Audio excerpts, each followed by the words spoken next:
everyone, and welcome to another episode of Women Like Me Stories in Business. I'm your host, Julie Fairhurst.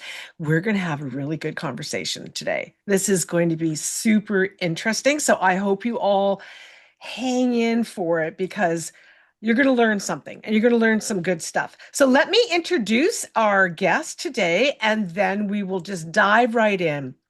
So, some women just don't walk through life. They feel it and they see what's not being said. And they are able to hold space for others who are afraid of what they may need to face. And sometimes that kind of presence isn't something you're taught, it's something you become through what you've lived.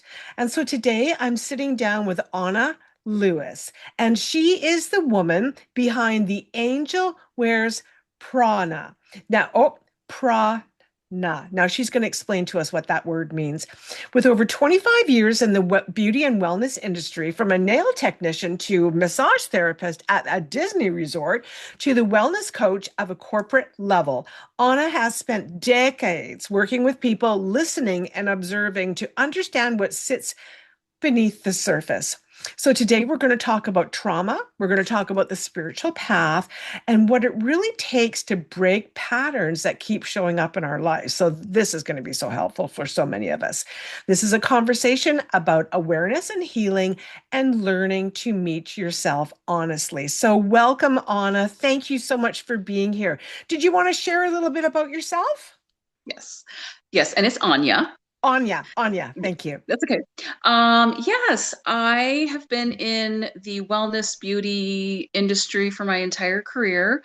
I didn't realize how I didn't think when I was younger, I didn't even believe in God, to tell you the Yeah. truth. I didn't know. I had to contemplate it in my 20s. Yeah. I grew up in Minnesota in a suburb, and we went to church, and I really didn't like it. And eventually, my mom didn't make me go anymore. And for me, that was the way to go because I needed to see things the way I needed to see them. I have had a very difficult path in my life.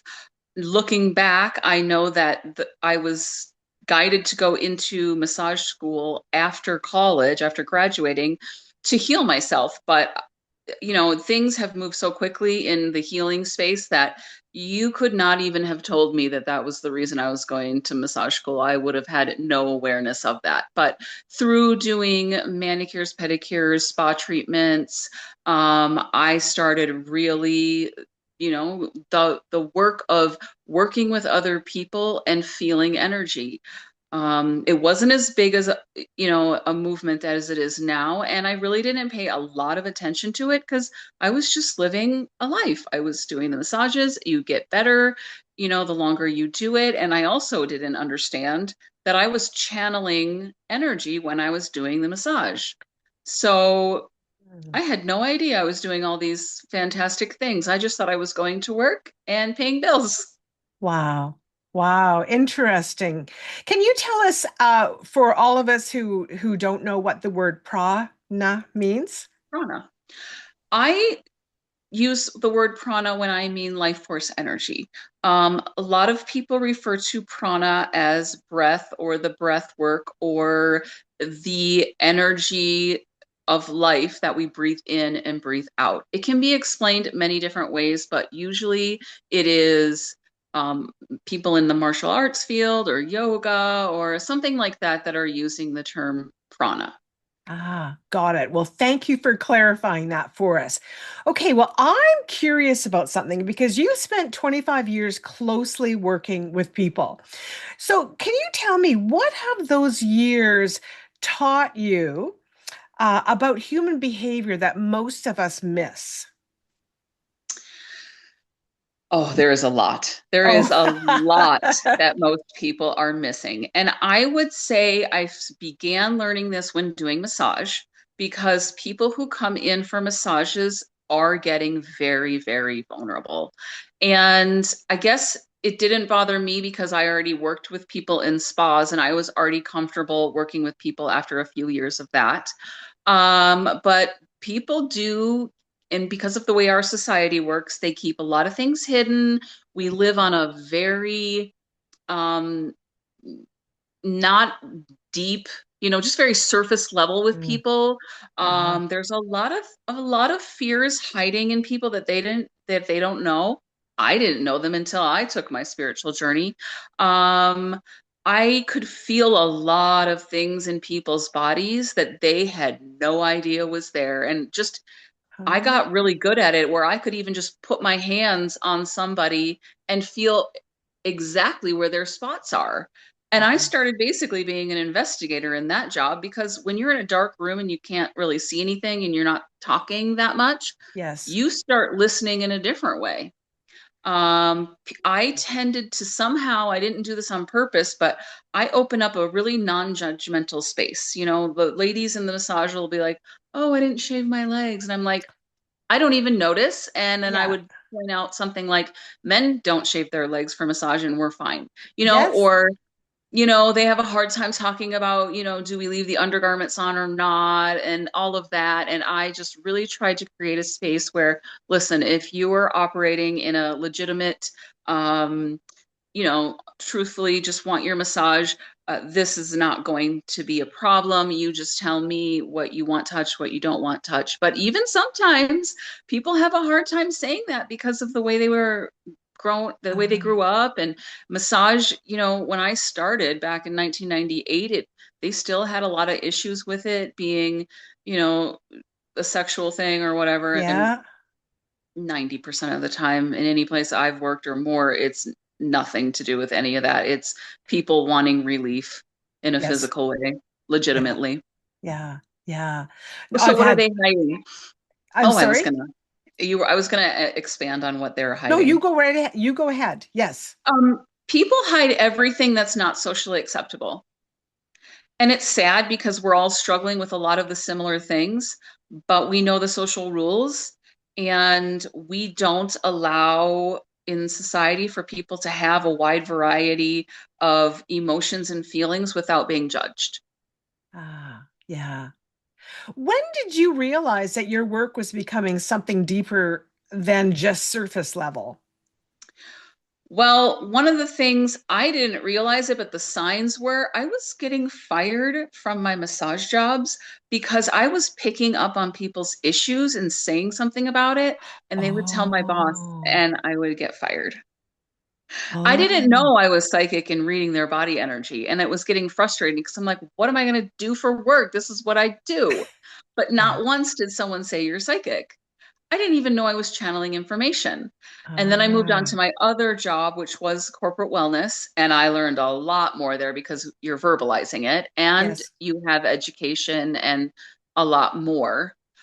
But when I didn't want to quit that job, but I had to because it was affecting my health. Now, the thing is, a lot of highly sensitive and intuitive people, they open up their energy more than an average person, and you can get really tired out and you can get something called adrenal fatigue, which doctors usually don't recognize as something, but it drains you so bad you can't get out of bed.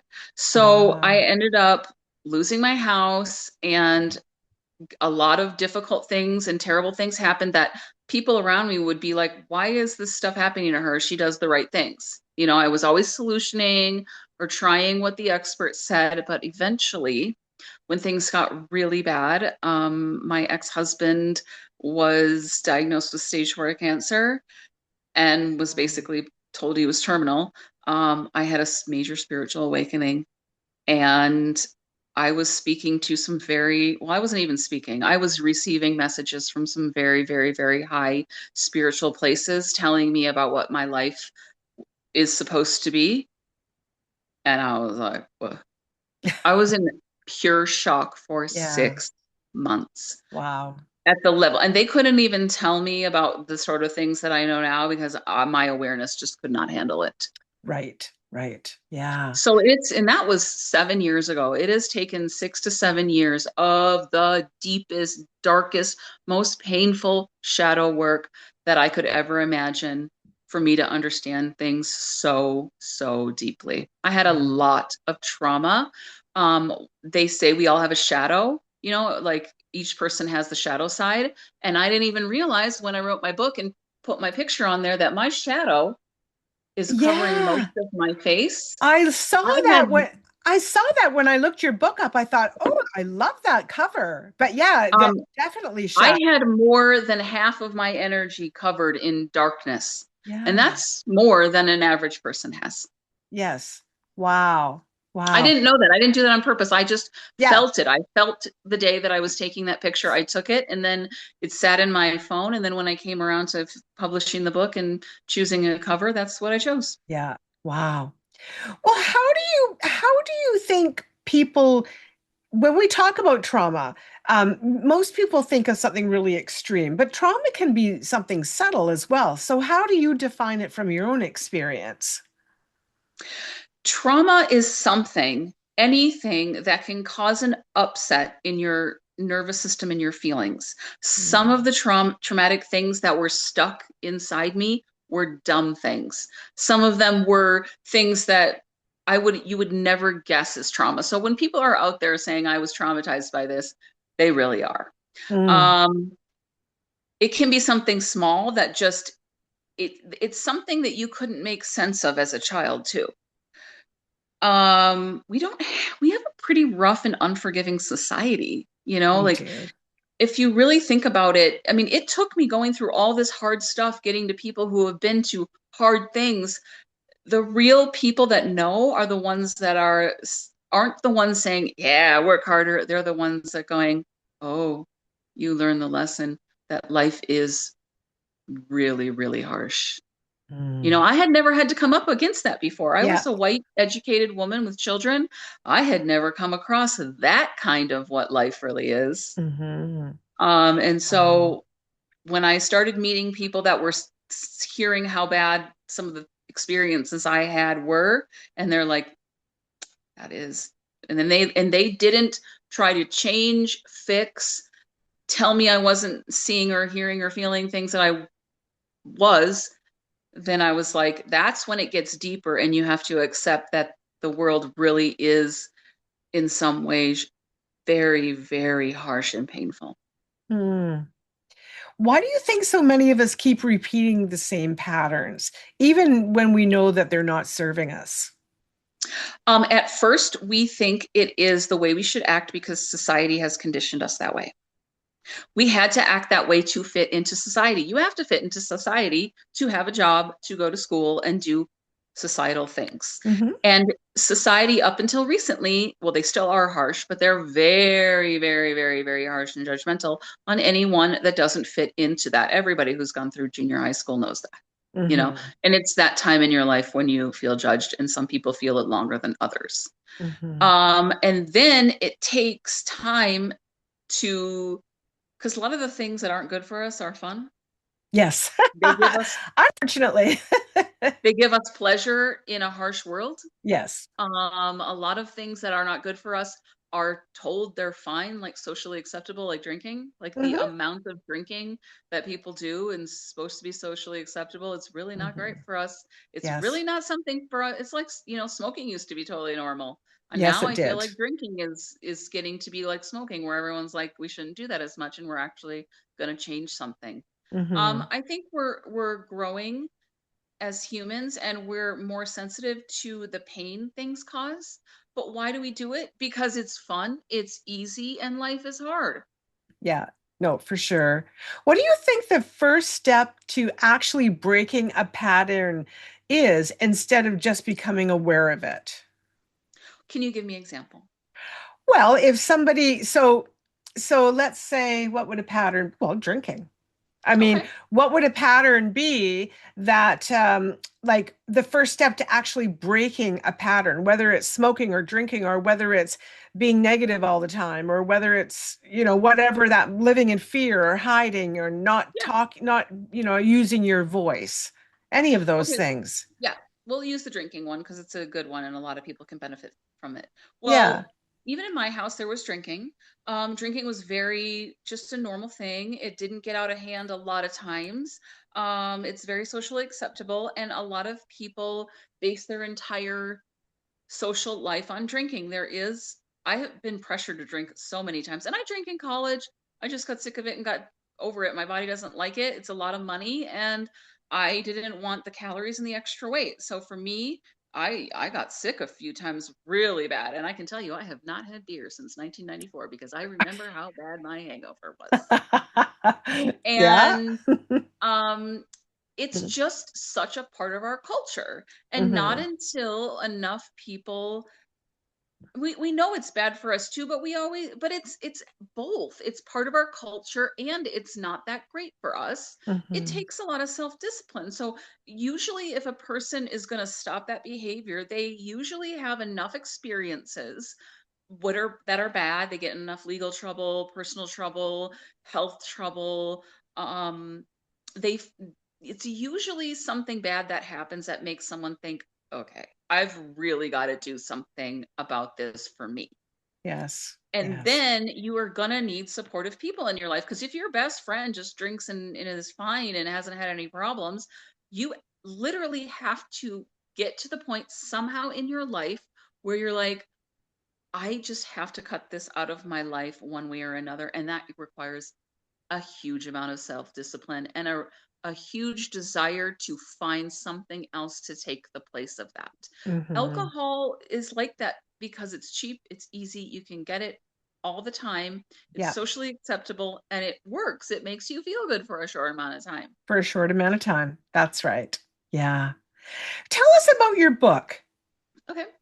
Yeah. So I wasn't actually excited about writing a book. My intuition told me to write a book for a few years. And mind you, by the way, when I'm massaging a client, my intuition talks to me. I don't need to use all of my brain power on massaging a person after doing it for 5 to 10 years. So I Yes. can go off into another place and still give a good massage. I don't have to pay attention because my hands do the work. Yes. So I got some intuitive ideas that I should write a book. And I thought, oh, okay. And I thought for months and months what I should write this book about, and nothing came to me because, I'm humble in a lot of ways, and I am a reader, so I've read plenty of self-help books, and thought to myself, there's nothing for me to add. I could tell you a bunch of self-help books that would give you the same information.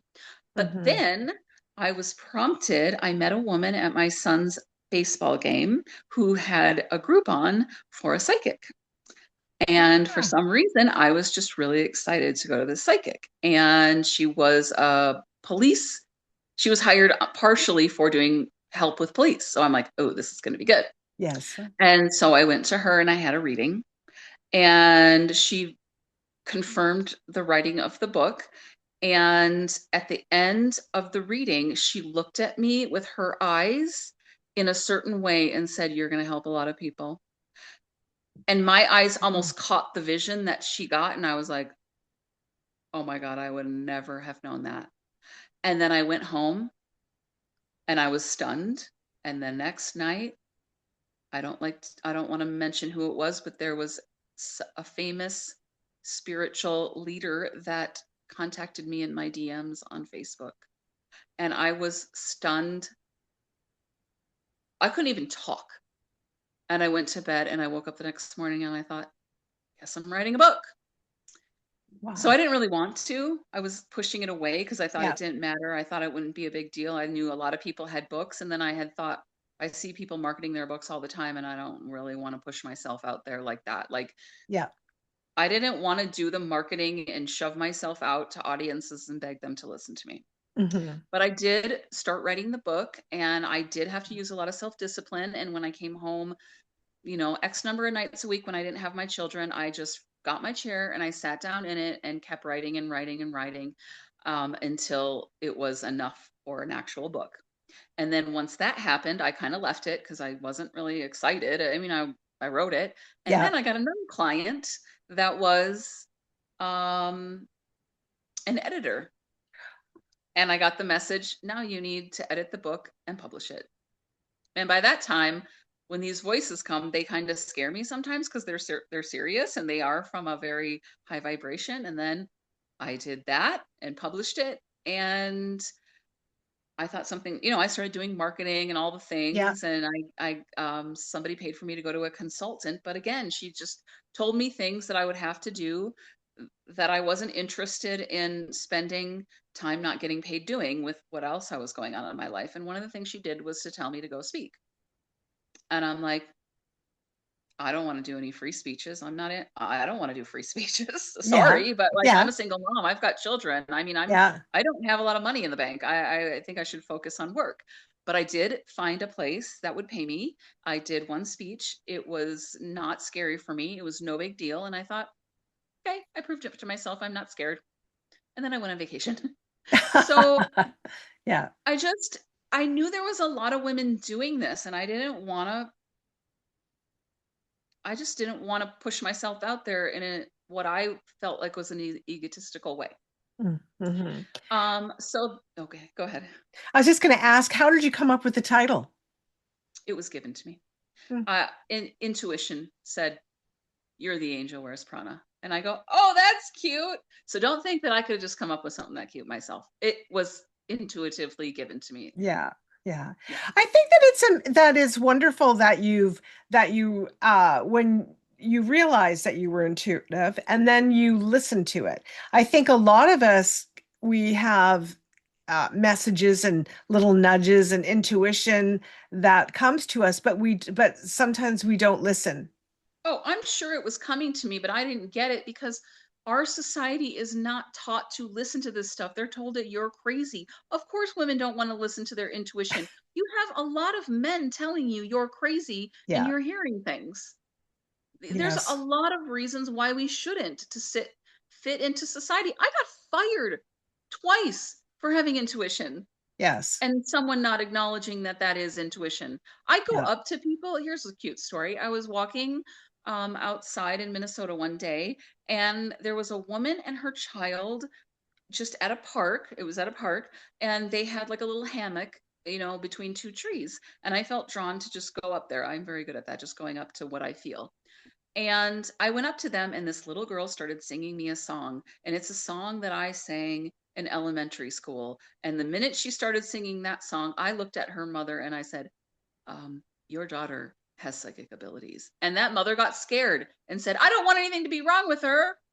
And I Oh, was just like, this is nothing wrong oh, with her. Your daughter can read energy. And I sat there and had a little conversation and reassured her.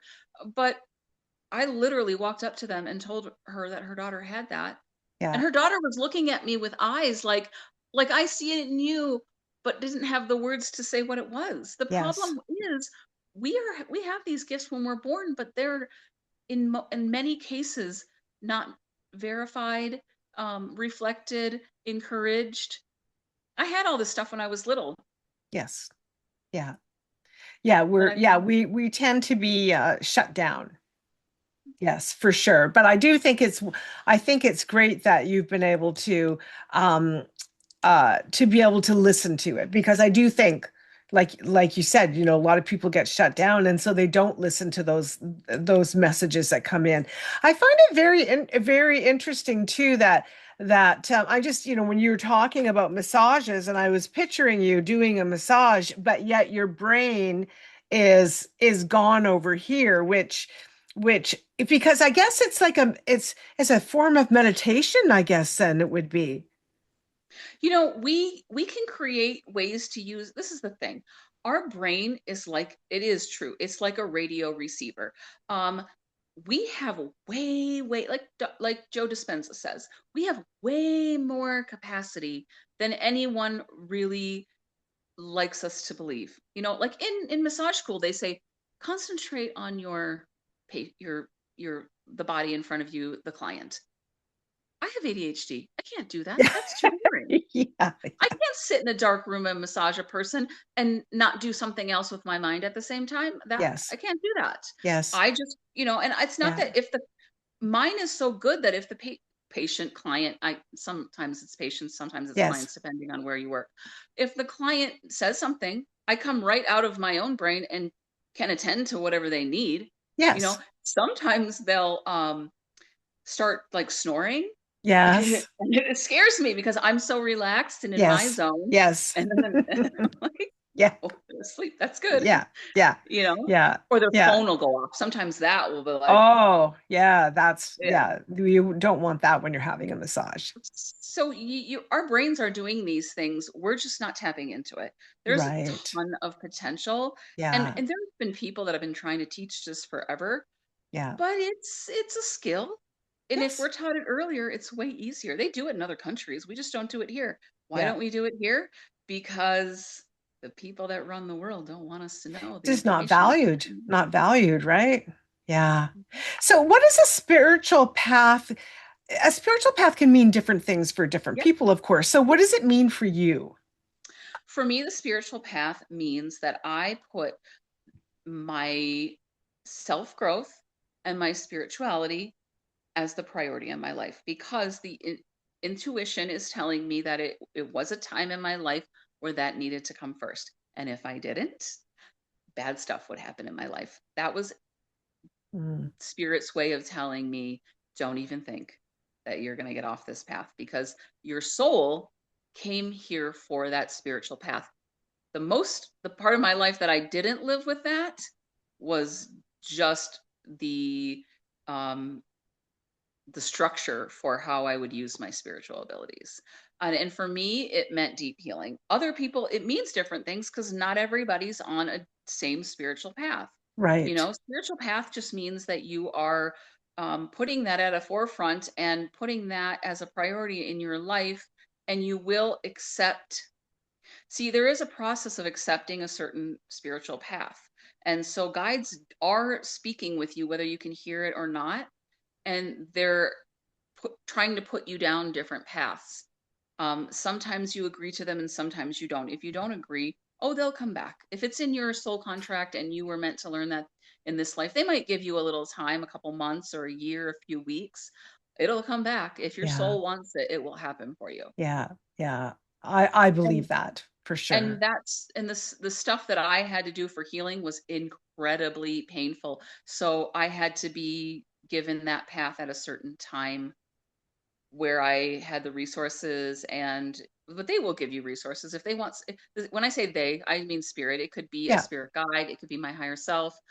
They mean business. When they're saying it's time, like there was one point where I was having trouble quitting coffee, and I was trying because the pain I was feeling in the morning with the adrenal fatigue, they got mad at me. They're like, "You got to quit this coffee," and it was so painful. It was so hard. I mean, I legitimately, that was one of the hardest things because my adrenals were so drained. I needed that coffee to Mm, get up in the day, or I was yeah. just in this Yeah. horrible pain that, and I knew I can't, I was, I've had issues my whole life with my health. I've been to doctors. So I knew I was at the point where I just had to feel it. And it was Yeah. really hard. I've had to do a lot of hard things and facing Wow. yourself, facing that deep inner sweet self that I've had to close off because of the way society is. And it's hard to open up to that sensitive little girl inside that was shown that Yeah. she's a burden, and that was shown that she's in the way and she's too loud and too sensitive and her needs are too big and inconvenient. What did you do then to help yourself overcome that? I mean, The pain that's a tough one for sure.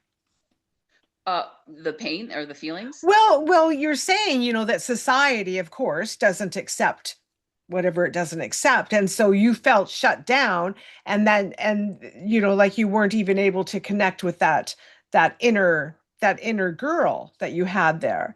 So, what I'm just asking Yeah, because for anybody that might be feeling similar, I possibly hired there's, somebody.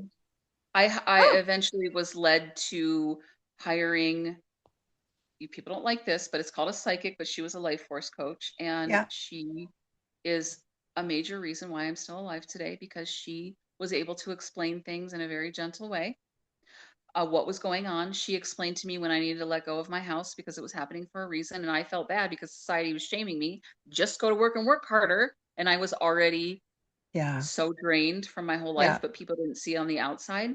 yes, And because I was always coming up from solutions, people they're like, "Oh, she's got issues, but she'll figure it out." I asked for help so many times from people, and I was turned away so many times.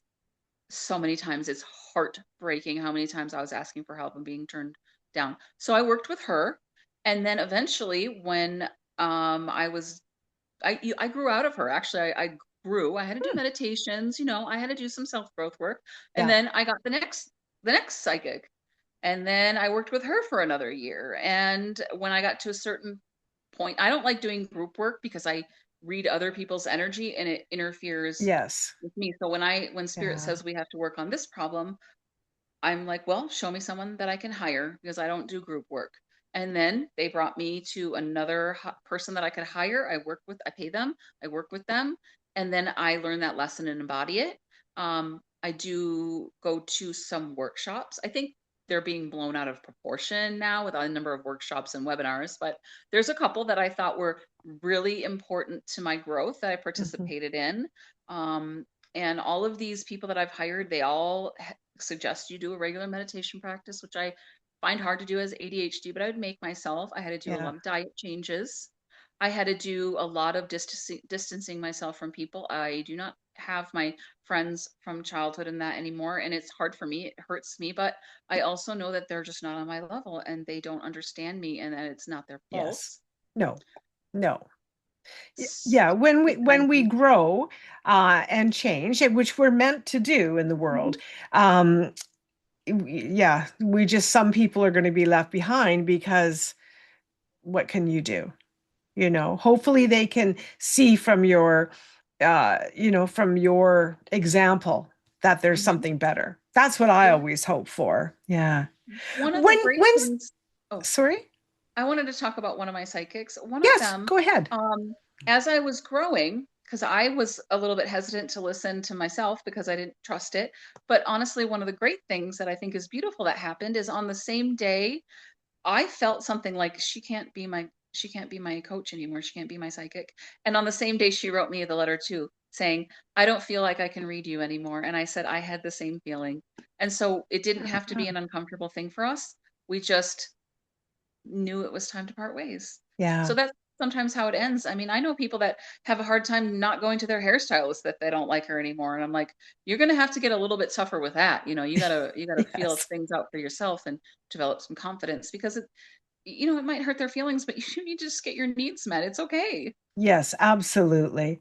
So when someone feels disconnected from themselves, where would you suggest that they begin? Meditation. You have Mm, to clear the space for it. And the reason that meditation is so difficult is there is that information that's coming to you that you may not think you're ready for. And our society doesn't, in America, we don't have what other cultures have where they honor this form of communication. mhm. I put some free resources on my website. I think body scans are a really, really, really easy way to start, even 10 minutes, or some sort of very beginner guided meditation is the best way because you have to be still. There's energies on different levels of our bodies, and you never know which one of those is coming to us. So honestly, Mm. that that is the number one thing to do. And secondly, now the way the world is, that screen time is taking up so much of our attention. It sure is, isn't it? And it's a big problem. I haven't had a Mm. TV in my house for about 12 to 15 years. Wow. Wow. So how do you handle internet? I guess the same. I don't have internet because I Oh, don't like the internet yep. coming into my house with those. I work off my phone. I watch things on my Yeah. phone. Yeah. Yeah. Yeah. No, for sure. And I see a lot of people doing similar things these days, for sure. Yeah. My So, consciousness grew where most of the yeah. stuff on TV isn't interesting to me because my Yes. intuition is so high that I'll Yeah. read the actor and it won't be enjoyable for me to watch the show anymore because I'm reading the energy of the actor, not the character. Yes. Yeah. I get it. I can understand that. So you mentioned people tend to open up to you. Mhm. What do you think allows someone to feel safe enough to do that? Number one, I feel that it is a lot of the skills that I learned when I was a corporate coach because we had 12 to 15 minutes to get in there and feel someone and make use of that time. So somehow, I can't put words to it, I have created people, they would tell me, I feel non-judgmental. I feel like I can say almost anything to you and you'll be like, okay. Because I am. I mean, Yes. I just can have a perspective of human and how their life is and how crazy people can get in situations because of deep feelings. that Hmm. very few things shock me when a client will tell me something. And I just don't judge them. I don't get that reaction like, I get a Right. curious reaction like, and then my mind starts spinning and I just listen. I've even had clients where I'm deeply listening and they'll go, "Are you even listening to me?" And then I'll repeat what they just said because I'm Yes. in listening that intently. And then they're like, "Oh, she really is listening to me." Yeah. Yeah.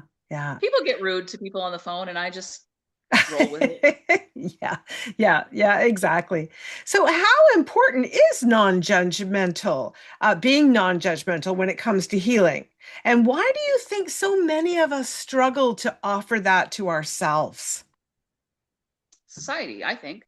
I think Yeah, society makes us live in such a narrow view of what a good and successful person is that we have to judge ourselves to function.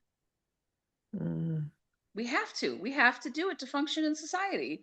We're taught that from the beginning. yeah, And if you go off that path, you get judged, and then you have to acclimate and find friends who won't judge you, which is great. We should do that. yes, But then those groups of people are always outside the norm. It's how the world is right now.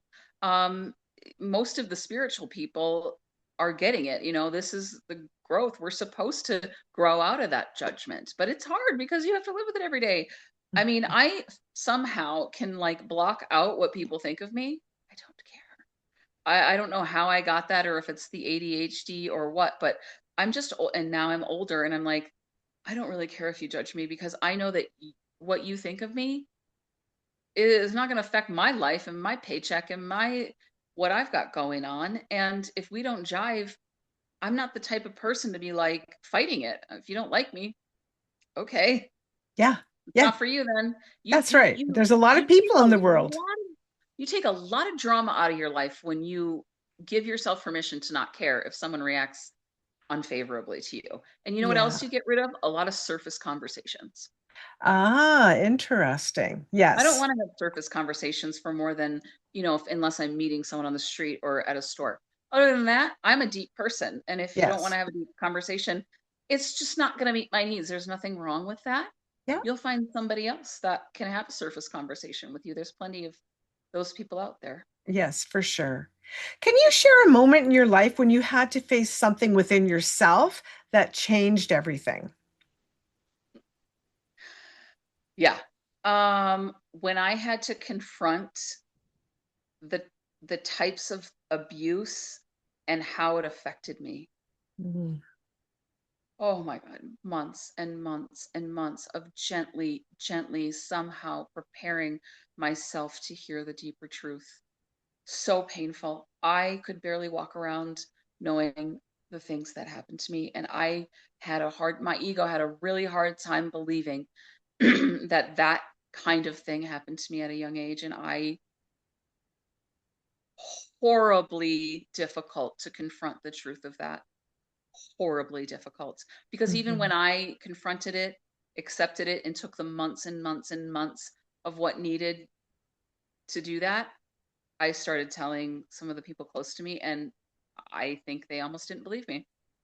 And Mhm. I'm like, okay, all right. I get why, but I was like, it was the hardest thing I've had to do in my life. Mhm. Mhm.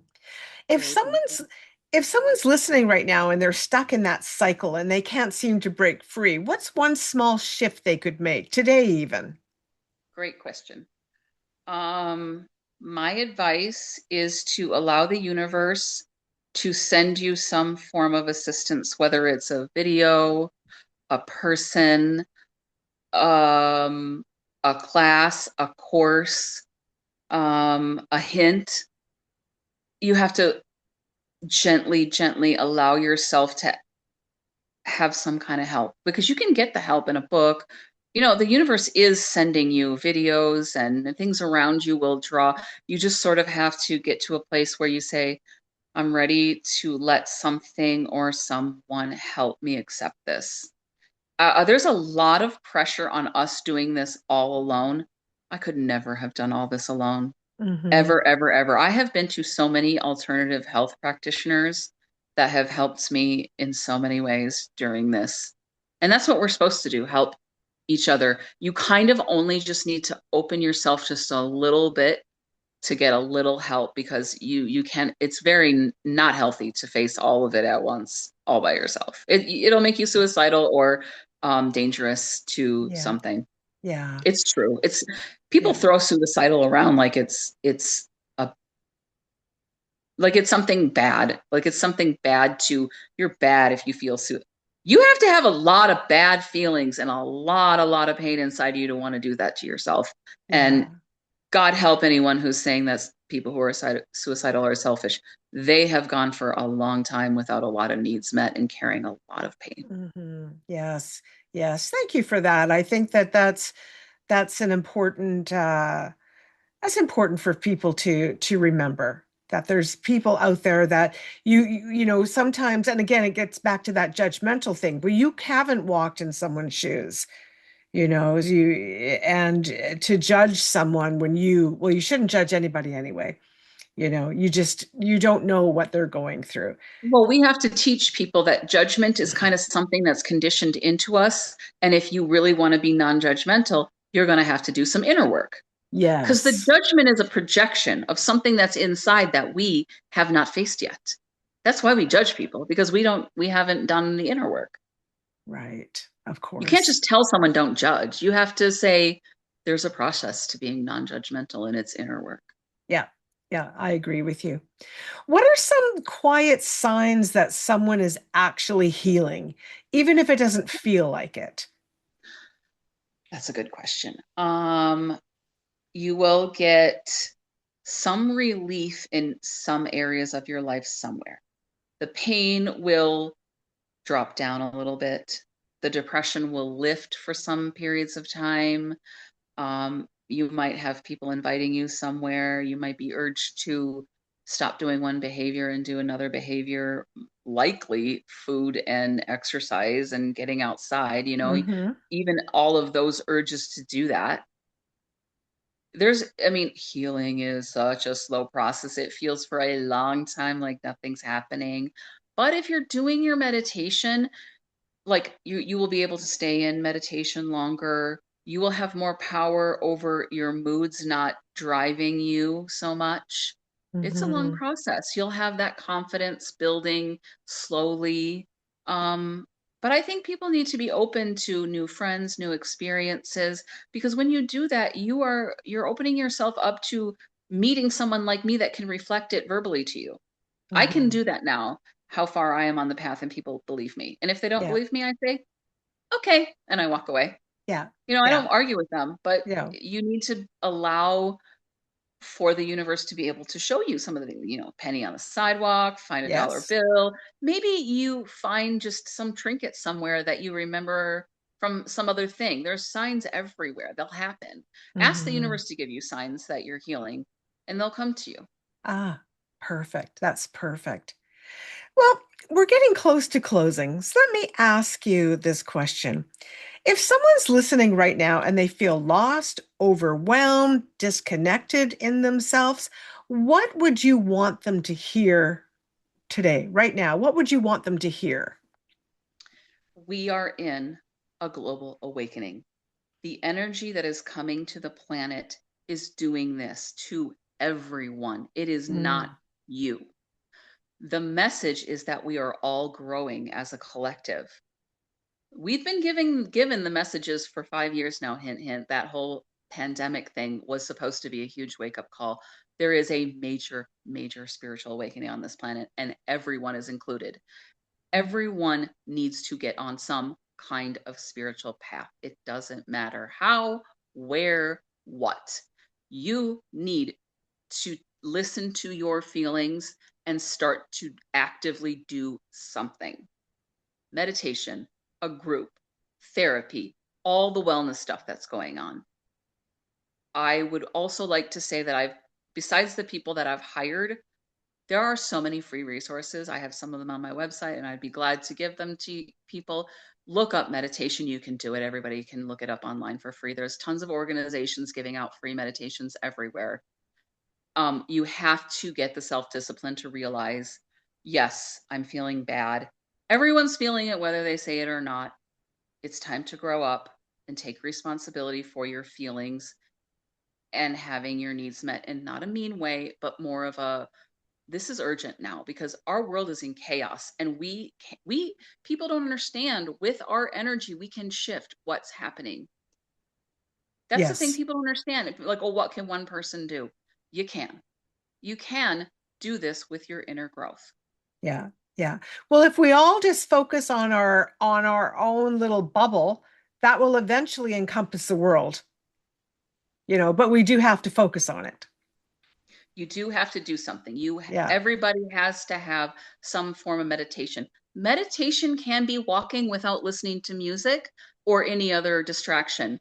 It's just how you tune it in. You can do it Hmm. when you're cleaning. You can do it when you're driving.